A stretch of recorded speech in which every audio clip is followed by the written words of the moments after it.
That was wonderful. I got so excited and energized. All right. Maybe we could just have a little Lou concert. That would be nice. Sure. Name it. I did, but you're busy. Oh, I'm so sorry about that. I wanted him to come up. My kids, my grandkids. Oh, hey, that's priority. No, I asked him to come out and play at the Volunteer at night. We have a fantastic blues harmonica player, Paul Sachs, and we just thought, anyway, it'll be what it is. I'm not sure what it is yet. Do you know any musicians? No. Anyone know any great musicians? Yeah. Many. Okay, call me. And you can book me for the casino, and then I'll get the number for the musician. Enliven your vision. You know, as you were playing, I was thinking, sometimes you just, you talked about struggle. I had to survive, and we get in that mode often, and then you hear someone say, oh, just create something, create a vision, and move towards that, and here are the tools and the steps, and you're sitting there going, really? I can just get out of bed. That's what I'm doing today.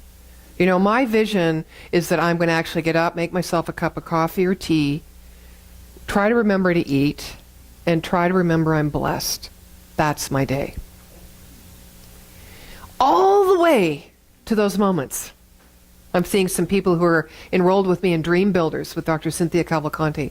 All the way to being able to create and write down a sacred living document that's a vision that's constantly moving through your emotion, your mind, your thoughts, your goals, past the goals that you can handle, to where you need to surrender to something greater within you in order to follow that creative urge. All the way from, I'm just going to show up, but don't expect anything from me, right?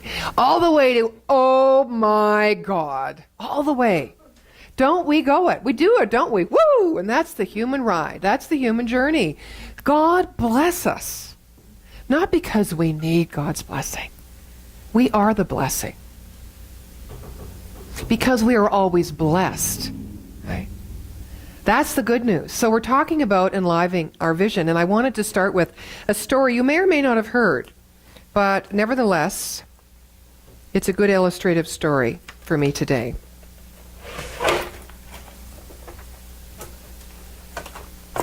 It's called Two Horses. Just up the road from my home is a field with two horses in it. And from a distance, each horse looks the same. But if you get a closer look, you will notice something quite interesting. One of the horses is blind. His owner has chosen not to have him put down, but has made him a safe and comfortable barn to live in. And this alone is pretty amazing. But if you stand nearby and listen, you will hear the sound of a bell, and it's coming from a smaller horse in the field. And attached to the horse's halter is a small copper-colored bell. And this bell lets the blind horse know where the other horse is, so he can follow. As you stand and watch these two friends, you see that the horse with the bell is always checking on the blind horse. That the blind horse will listen for the bell and then slowly walk to where the other horse is, trusting that he will not be led astray. When the horse with the bell returns to the shelter of the barn each evening, he stops occasionally just to look back, making sure that the blind friend isn't too far behind to hear the bell. Now, what I love about that story is that we're both the blind horse and the friend who guides, which really means we are at that place on our human journey at times where we say all I can do is show up, and at other times we are the inspiration not only for others so that we can hold the light for them to step into their own light, but we are inspiring ourselves. And how do we inspire ourselves? First of all, I think we inspire ourselves by staying very close to that course with the bell, which to me is that small inner voice. It is our intuition. It is the place in which we are being pulled and called. It is a place that is opening up to that feeling of creativity, of urgency, of that soul expression. We need to remain close to that, not get too far ahead of it. For me, too far ahead means too distracted by the importance of ourselves, too distracted by source outside of ourselves, too distracted by the power of materialism, too distracted by the next rung in the ladder. Because all of these things aren't really put there to distract us. They're put there to remind us to be centered in spiritual living, to listen for the bell, to listen and trust ourselves, knowing that when that urgency and that excitement and that soul is calling you, and you're starting to get a vision of something that may be totally different in your life, you can trust it and you will not be led astray. You will not be led astray. But we don't know when we take this next step toward that where our foot's going to land. We don't, we have these, we use our imagination fearfully most of the times. Is it going to be quicksand? Am I going to be swallowed up? And I'm going to slip, crack my head? And am I going to be drawn into something that's going to put me back 15 steps? Is it going to be a wrong decision? Is my desire for something better going to lead me astray? Not if the something better is an inward expression of your truth. If the something better is that greener grass in the material world, I don't know what the answer is there. But what I do know is you will never be led astray if you follow the inner voice of your own soul. And sometimes all we can do is show up and listen. And other times we are really clear about our vision. Creativity.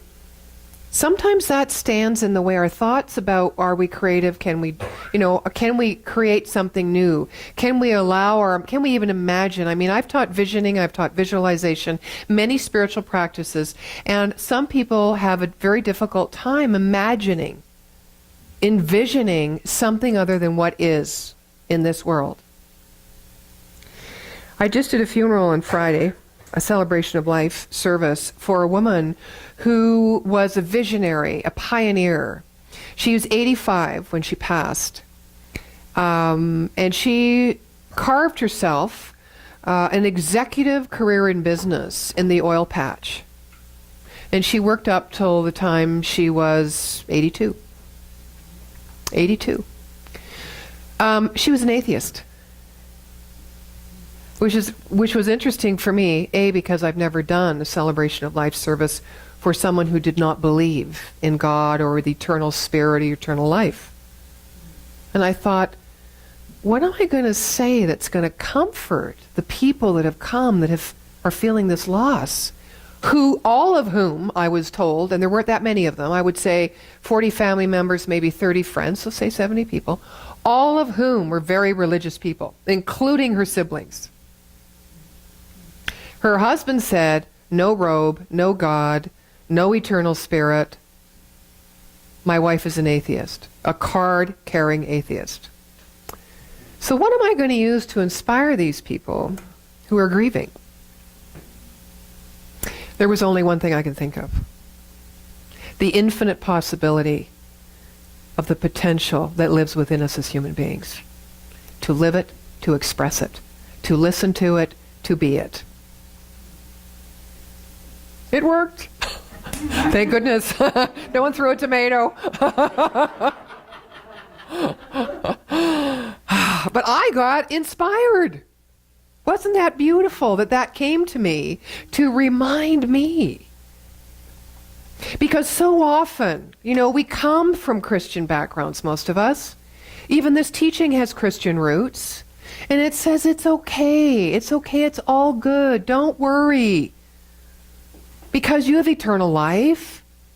And those who decide to put their imagination to work and believe in reincarnation have that extra ticket on their card that says you can come back and do it again. So don't sweat it. But what about this moment? What about this life? Everything, especially transition, keeps bringing us back to our human potential. And when that happens in life, and it feels chaotic, it isn't change. Change is a result of transformation.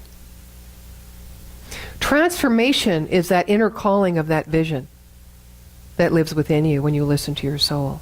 And when you follow it, it seems like everything disconnects, falls away. But that's the life cycle, which is what I also said in the service. I didn't talk about, death being transition, standing on an abyss, instead of closing a door opening into one's next step into the eternal spiritual expression. I talked about it as the natural life-death cycle, the creative process. And that's happening within us all the time. This teaching asks us to be conscious about it and to choose what we're going to create.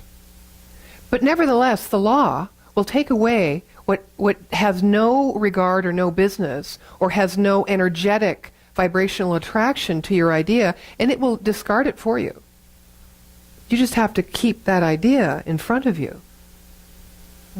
So in Dream Builders, we are, it's a 10-week or 12-week course. I'm lost. I don't even know how many weeks it is. Nevertheless, because I'm lost in my vision. And this is when the vision for your life starts to become, it starts to have legs, it starts to bubble up inside of you, is when you can lean into it. Not only lean into it, get lost in it. Because when you can vision and listen and create this vision for your life anew, and you totally surrender and give yourselves over to it, you become that vision. It becomes you. It's no longer something you're trying to draw to yourself, or you need to find, or you really need to do anything about. All you have to do is be it. Wouldn't this be a great world? Wouldn't there be the absence of what we regard as struggle and steps and right and wrong decisions if we could just create something, allow that vision to bubble up within us through our own creative imagination, put it down and say yes, yes, and then grow it and shift it, and yes, yes, yes, and it's all about our soul, and then just lean into it and give ourselves to it, knowing that there are spiritual laws that will actually come and support this law of growth for its formation and manifestation in your life experience. Wouldn't it omit all those other words, all those other concepts? It would. And with struggle gone, and with strain gone, and with stress gone, and with poverty gone, and with sacrifice gone, and with the ideas that there's a price to pay. If I take this, it's going to cost me something. Right? With all that stuff gone, we become our vision because there's nothing holding us back. We become our vision because we know we are, because it is possible. It shifts very silently who we believe ourselves to be, rather than coming from this place of perceptual vision of who we are and having to change that to make it right, so then we can be worthy of something greater. Dream Builders says, when you create a vision, don't ask, there's a test, right? Don't ask if you are worthy of your vision. Ask if your vision is worthy of you. It just hearing that, when I first heard it, I went, wow, I've been thinking small. Not of my vision. Now, I'm a risk taker. I set things in mind.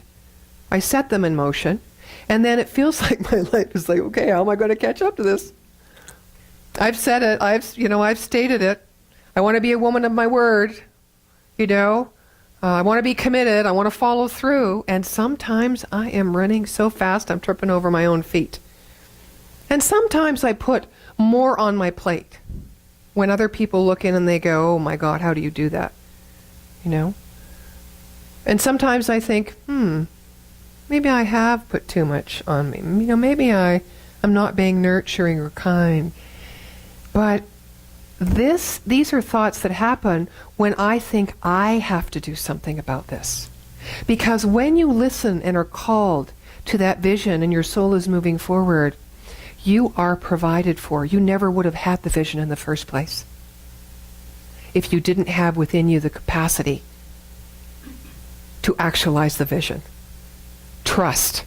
Not trust on how you've done things before, not trust on what this person or that person or might say or what might happen or what you might lose because you're moving ahead. That's not trust, right? That's not trust. That's just thinking old thoughts and trying to create something new in your life. So I wanted to share with you a little part of my vision. Because when you create a vision, you don't just create the what. Okay? You have to create the experience of the vision. You have to be in the vision. And so what I pulled out of the vision for you was this. Some of you know that the part of the outreach that we're moving into at the Joy of Life is into the business and corporate world. So I'm preparing myself for that, and that's what I'm using the Dream Builders for. So the vision says, my work takes me into local businesses and larger conglomerates and profit-making centers, as well as the not-for-profit sector, including organizations dedicated to the well-being and advancement of youth. I am constantly attracting resources, people, connections, opening up pathways to create challenges and opportunities to continue growing my experience of love and loving. I am a veritable flow of energy, enlivening itself as I move upon my mind and heart, and the mind of heart and of humanity. Those I come in contact with will gracefully slip into the awe and wonder of the majesty of their own becoming, consciously intending to pay forward their ever-expanding rich life. Each time I walk through the doors of a client's office, into the foyer of a corporate building, or into an auditorium or boardroom, I feel the exhilaration of joy, the pureness of purpose, and the lightness of my being. I am always greeted with the amazement in the eyes I address and a palpable sense of honor from the hearts I'm about to touch. There is magic present and childlike anticipation in them for the new movement, the new moment, the new idea, the new feeling of possibility everywhere. Part of this process is repeating it, repeating it, repeating it. This is not an affirmation. This is a new apartment you move into. You take residence in this. You take everything with you. One of the ways to enliven this vision is to give yourself fully to it. Whatever your vision is. Now, it doesn't have to be a big vision. Anything is a vision if it sparks that satisfaction and fulfillment from being creative, that you know is nurturing those qualities in you that are God qualities, that are your true nature. Does it nurture you to become more loving? Does it nurture you to live in your passion? Do you have peace of mind? Are you excited about something? Are you connecting? Are you sharing it? Does your vision include the betterment of others? This is a bigger idea. We all have this in us. We have it in us. This divine creative urge is not just our urge. It's the urge of the intelligence that created us. It's infinite. It expresses itself creatively through its creation. It knows itself through its creation. So do we. We are infinite. We have that human potential. It is ours to express that potential, our talents, the gifts that we have been given. I don't believe in a God-destined life, but I believe in a fully expressed life. What makes you sing? Do that. What makes you excited? Do that. Do that by being it. Just be it. And it will start to bubble up the possibility within you and bring to your mind a new vision for your life. It will call you forward. It will call you forward. You know, there's a book recently written. It's called Quiet. I'm sorry I don't have the author. I was just told about it yesterday. So I went online, and it's all about the power of being an introvert in an extrovert world, where being an extrovert is lauded as power, charisma, dynamic people. So I was looking at myself in this, and I thought, okay, most people would think I'm an extrovert. Right? I am a learned extrovert. I am a survival extrovert. I took a little test, I don't normally do that, but went through 16 questions. And if you answer them all, you're like a dyed-in-the-wool introvert, right? Introverts create fantastic visions. There are many, many revelations on this planet we would be without if it wasn't for introverted people. Right? Doesn't matter. Anyway, going back to the test, 12 of them said I was the introvert. No, 13. 3 of them said I was an extrovert. Yeah, we're both. Right? But what I want to say about this is, don't think you can't have a huge vision in your life because of how you do life, because of who you are. Don't be pulled by some societal belief that you need to be a certain way in order to have a certain thing or a certain way of life. 'Tis not so. Just like the horse who was blind lived a beautiful life in concert with love, with sun, with shelter. All of us can do that with others, but first we must do it with ourselves. And it's very hard to enliven your vision when you can't get a vision. So what is it? What is your vision? Don't build it from what you think you should be doing or what you think will bring you more of something else. Listen for the bell. Listen for your own voice and stay close to it. Don't get too far ahead of it. Another way to say that is stay centered in spiritual living, which means everything is connected. Nothing lives outside of yourself. Our vision, our perception of ourself is what we project onto the world. Everything we bring to us is coming from that natural matching vibration of our deepest thought and desire. Right? We make it up, and we make it happen. In concert with the horse with the bell that is leading us and calling us, never taking us astray. So listen. Listen for the bell within you. Trust that it will not take you astray. Step up and step out into a vision and enliven it by becoming it. Don't wait for it to come to you. It will naturally come to you. Enjoy it now. Reverend Doug's one of his favorite expressions is, I can't remember it. It's about time and God. God doesn't wear a watch. That's what it is. We can't predict the actual time and space of when we're going to experience or something will occur that we want in our life. But we can trust that the creative process is instant in the abstract realm because everything already exists. It's us that needs to hone, get clear, and trust and move into that place of mystery, transformation, whatever's going on, and just keep on keeping on. So even in enlivening our vision, we'll have many days. Even when our souls are singing, we'll have many days where we just have to show up, where it's all we can do, just to put one foot in front of the other. It doesn't mean our vision's lost. It means we're absolutely in the right direction as we're moving forward and being called. Why? Because we said yes and we made a commitment to live a good life, the best life, We made a commitment to bring ourselves and everything that we are, blessed at birth, we were born creative,